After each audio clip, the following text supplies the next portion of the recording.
Bonjour tout le monde, c'est Didier, j'espère que vous allez bien. Je voudrais vous parler aujourd'hui de notre stack favorite et de nos process de développement chez Level Up. J'ai dans l'idée de faire une série de vidéos qui commence aujourd'hui, du coup j'espère que ça va vous plaire, où on va essayer de discuter un peu de la vie de l'entreprise et de la vie de l'agence et que vous donner un peu des trucs sur notre popote interne et pour que vous mentionniez ou connaître un peu mieux.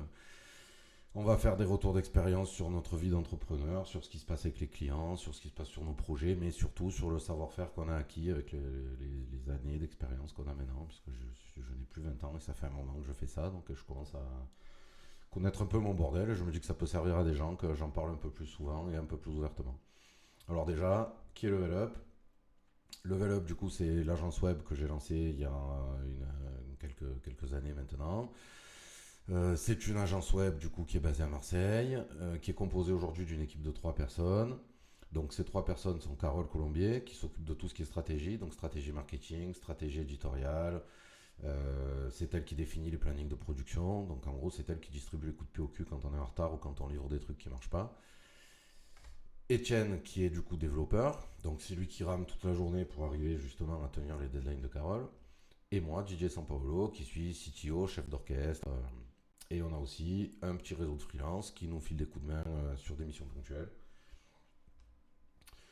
L'agence a 3 activités principales, donc le développement et l'accompagnement technique. Développement, c'est aussi bien les sites internet classiques que des outils internes, des dashboards, des connecteurs entre outils, IoT, donc Internet des objets, donc tous les machins connectés, tout ce qui est domotique, etc. De l'édition de site, donc pour notre compte, ou édition, SEO, marketing, monétisation, avec AdSense, vente de liens, affiliation, et la commercialisation de SaaS, dont vous avez sûrement déjà entendu parler, qui sont des outils qui sont dérivés des technos qu'on utilise en interne et qu'on commercialise, ce qui nous permet aussi de garder la main sur tous ces trucs-là. Et on va parler un peu plus en détail aussi de comment est-ce qu'on monte ces SaaS-là un peu plus loin dans la vidéo. Alors aujourd'hui, du coup, je voudrais vous parler de notre stack favorite et je le fais en tant que CTO. Du coup, on va faire un passage un peu rapide et puis on développera ça après dans les process de dev. Ansible, Capistrano, Git, Laravel et Vue.js, Pest. Et c'est à peu près tout pour aujourd'hui. Alors on va commencer par Ansible et Capistrano. Ansible, du coup, c'est une techno qui permet de faire du provisioning. Donc le provisioning, en gros, c'est la configuration des serveurs. Donc quand je fais tourner mon script Ansible, j'ai des fichiers YAML, je vais dire JSON, mais c'est YAML. Des fichiers YAML qui décrivent les tâches que je veux que Ansible fasse pour arriver sur l'état du serveur qui m'intéresse. Ça peut être supprimer, modifier des fichiers, installer ou supprimer des packages. Je peux faire des templates pour gérer mes vhost nginx, etc. Le but d'Ansible, c'est d'avoir des serveurs qui sont tous configurés de la même manière. Ça permet aussi de remonter des serveurs rapidement quand on veut par exemple faire une migration de serveur parce qu'on a un SaaS qui commence à être à l'étroit. Donc je provisionne le nouveau serveur avec Ansible comme on fait d'habitude. Je change le déploiement de Capistrano pour le mettre sur le nouveau serveur et je change les DNS et c'est fini, le truc a basculé. Je copie la base de données et la migration est finie. Capistrano, du coup, c'est pour faire du zero downtime deployment. Donc, en gros, ça nous permet, ça fait en gros tout seul quand on push du code avec Git. Donc, c'est ce qui est marqué en dessous, push to deploy. Quand je push sur ma branche main, Capistrano prend le relais et via GitLab et la CI, il installe une nouvelle version de l'appli à côté dans un dossier à part sur le serveur. Et si tout s'est bien passé, une fois que toutes les actions qu'on lui a données se sont passées correctement, il change la release de l'ancien dossier vers le nouveau et il redémarre Nginx, ce qui fait qu'on a un déploiement de la nouvelle version sans avoir la moindre coupure. Après, du coup, bien sûr, bon, Git et GitLab. Donc, on a choisi GitLab pour pas de raison particulière. On était sur GitHub avant et puis ça nous semble plus cool d'avoir un GitLab hébergé en interne, ne serait-ce que pour des raisons de confidentialité du code et de données potentielles qui peuvent traîner dessus, etc. Donc, c'est plus carré pour nous d'avoir ça en interne. La CI de GitLab, je la trouve bien mieux faite que GitLab Actions. Au départ, c'est un peu compliqué à prendre en main parce que pareil, c'est des fichiers YAML et la doc est un peu dispersée à droite à gauche. Mais une fois qu'on a pris la main dessus, c'est cool. Donc ce qu'on fait avec Git, c'est qu'on fait bien sûr version control, ce qui est le truc de base de Git. Et quand on gère les projets, on organise des milestones. Et donc en gros, on a toujours une milestone ouverte. On a des tickets ouverts qui appartiennent à aucune milestone. Et c'est des idées qu'on a en vrac et qu'on ne sait pas si on va faire un jour ou pas. Et quand on se lance sur une milestone, on va dire par exemple le prochain cycle de développement, on va y passer par exemple 3 semaines pour arriver à avoir telle et telle feature en prod. La milestone, c'est la nouvelle version avec son numéro de version style SEMVer, pardon. Et les tickets dedans qui correspondent uniquement à cette milestone-là. N'importe quel dev doit prendre les tickets. Et quand tous les tickets de la milestone sont fermés, on push en prod et c'est réglé. On a un package repository en interne aussi parce que du coup on fait beaucoup de packages, on en parlera un peu plus tard aussi. Packages qu'on ne publie pas nécessairement, donc on les garde en interne parce qu'on les adapte particulièrement à notre stack et ça serait compliqué de commencer à gérer toutes les stacks possibles, tous les dérivés de stack de Laravel possibles, juste pour avoir un truc qui fait des breadcrumbs, quoi. Et CI/CD, bon, ben évidemment, intégration continue, développement et déploiement continu. Le framework qu'on utilise le plus, c'est du Laravel, plus quelques outils de l'écosystème, comme Horizon, qui permet de gérer les jobs. Donc en gros, on push des tâches dessus et lui se débrouille pour les faire les unes après les autres. Reverb, qui permet de faire bosser le serveur et le navigateur ensemble, et potentiellement plusieurs navigateurs ensemble. Donc, typiquement, on peut faire des chats en temps réel ou des pages qui se mettent à jour quand un truc est fini. Et Telescope, qui est le truc qui nous permet en gros de faire du debug, ça surveille l'appli, ça nous permet de remonter des KPI pour vérifier le temps d'exécution des requêtes, les erreurs qui sont apparues sur le site, etc.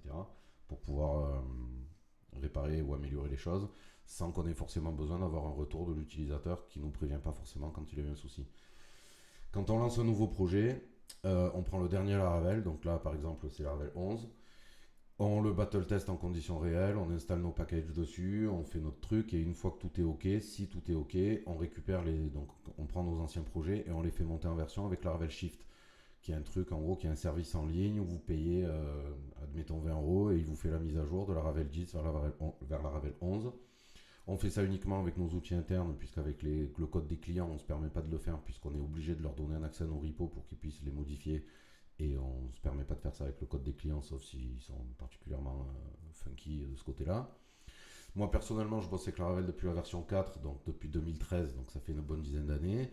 Et quand je suis tombé sur ce framework, c'était un peu par hasard, et je suis très rapidement tombé amoureux de leur façon de fluidifier le boulot et de me permettre de gagner en vitesse d'exécution. C'est vraiment ça qui a fait que j'accrochais dessus. Je ne suis pas d'accord avec toutes les décisions qu'ils ont prises au fil de l'histoire, notamment récemment avec les changements de config dans Laravel 11. Mais bon, je fais avec. Globalement, ça reste très quali et très utile et ça me permet vraiment d'avancer. Il n'y a pas de raison que je les vire d'ici peu, quoi. Après, en interne, on fait beaucoup de packages. Donc, les packages, on s'en sert pour réutiliser les fonctionnalités qui reviennent souvent. Ça peut être le paiement, la facturation, les éléments de design, les relances marketing et ce genre de choses. Et ça a réglé un problème qu'on avait aussi depuis un moment, c'est que ça nous permet de cloisonner le code et de le compartimenter, puisque du coup, tout le code qui va être utilisé par la facturation, je vais le mettre dans mon package, et du coup, je n'ai plus rien dans mon appli qui gère ces trucs-là. Ça nous permet de faire en gros du domain driven dev en se cachant derrière le fait que c'est un package. On a des packages qui peuvent interagir les uns avec les autres, on a des packages qui dépendent les uns des autres, mais globalement, on se retrouve avec un truc qui est bien compartimenté, qui est testé à part, qui est testé en isolation, et du coup ça nous avance vraiment vers des bonnes pratiques de code, et on est beaucoup moins embêté, je pense, que si on essayait de copier-coller du code d'un projet à l'autre, puisqu'évidemment on va copier-coller du code, on va régler un bug d'un côté, on l'aura toujours de l'autre, et on va avoir des versions divergentes, et ça va être un enfer. Après, pour tout ce qui concerne le front, on fait du Blade, donc des vues Blade classiques. J'ai essayé Inertia, j'ai essayé Livewire. C'est pas des choses qui me plaisent tant que ça. Je suis un peu à l'ancienne, mais j'aime bien quand les choses sont clairement séparées. On va pas jusqu'à faire des repos différents en fonction de la stack qu'on utilise.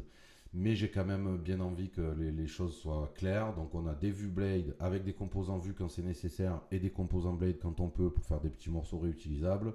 Une API REST qui permet d'aller taper sur le back et récupérer et mettre à jour les données et basta, rien de plus fancy que ça. On peut changer les composants quand même, notamment on a des clients qui nous ont demandé de faire du inertia, bon ben ça n'a pas posé de problème particulier. Et j'aime pas les trucs genre Livewire par exemple, j'ai un problème particulier avec ce truc. Je sais pas pourquoi, c'est vraiment peut-être parce que je suis vieux jeu, mais le fait de mélanger tout ce qui est back et front, j'ai l'impression que ça mélange trop de trucs et au final on sait plus qui est où. Le jour où on veut sortir une API, ça fait du boulot supplémentaire. Je trouve que c'est pas propre et que personnellement, en tout cas, j'ai pas envie de faire les choses comme ça. Voilà, c'est à peu près tout pour aujourd'hui. Si vous avez besoin de nous contacter, vous n'hésitez pas. Vous avez mon mail, l'adresse du site, le compte Twitter. Je voulais faire une vidéo pas plus de 10 minutes. La prochaine vidéo, ce sera sûrement sur la facturation et comment on parle d'argent avec ton client. Et n'hésitez pas à vous abonner à la chaîne et à me faire un coucou si ça vous a intéressé. Merci.